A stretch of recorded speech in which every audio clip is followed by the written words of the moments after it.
Listen up, Agent. The following briefing is brought to you by From the Helicarrier, your #1 news source for Marvel's Avengers Alliance, and the Marvel Avengers Alliance Wikipedia. Welcome back, Agent. As we continue into the breakdown of weapons in Season 2, we find ourselves more and more gaining weaponry that will grant us abilities and attacks akin to that of the heroes at our side and the enemies we find ourselves going against. This can make for some interesting strategies, though the best ways to use these weapons are not always apparent. Either way, gaining use of them will boost your power in battle. Tech Up is a fitting name for the first mission that we'll go into as we deal with the time-jumping Kang the Conqueror and several dozen of his Sentinel lackeys. Triumphing over them might reward you with the Charged Future Blaster.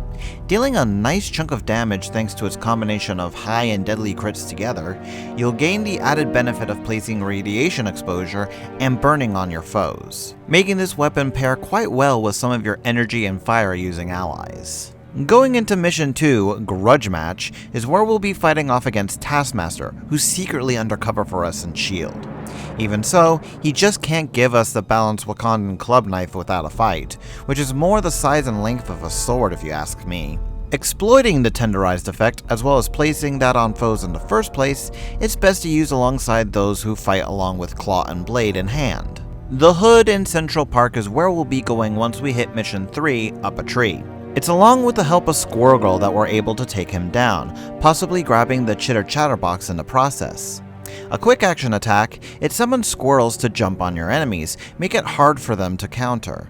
They also get flanked and cornered as well, making this piece of gear a personal favorite to use in battle, as there is never a time when flanked isn't welcome. It's in Mission 4, Cleaning House, that we learn that the Green Goblin of all people is trying to gain a foothold in the Hellfire Club. It's here where we'll find the Psychic Amplifier, something that was made to mimic the power of the White Queen herself, Emma Frost.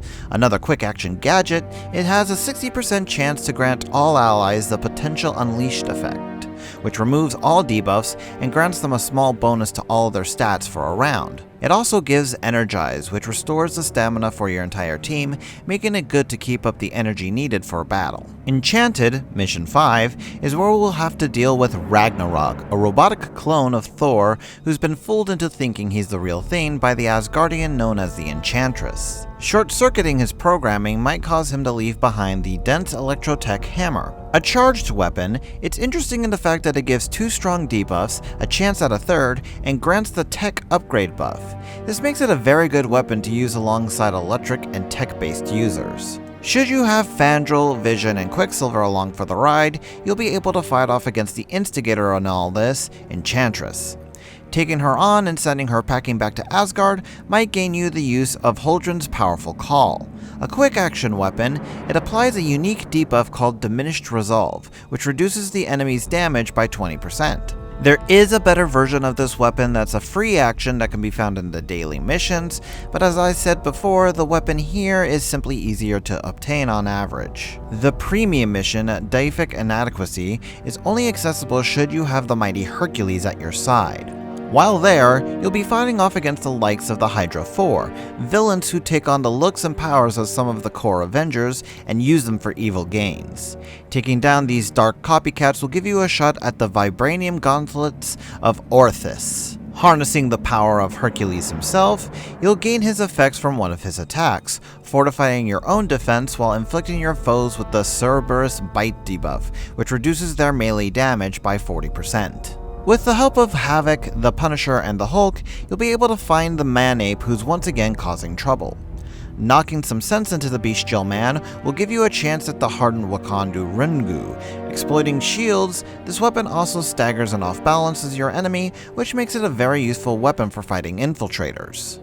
As you can see, Agent, the weapons are starting to become more and more specialized as we continue through these chapters, and you can expect future equipment to be about the same. Find the right tools and use them correctly in battle though, and there'll be few who will be able to defeat you.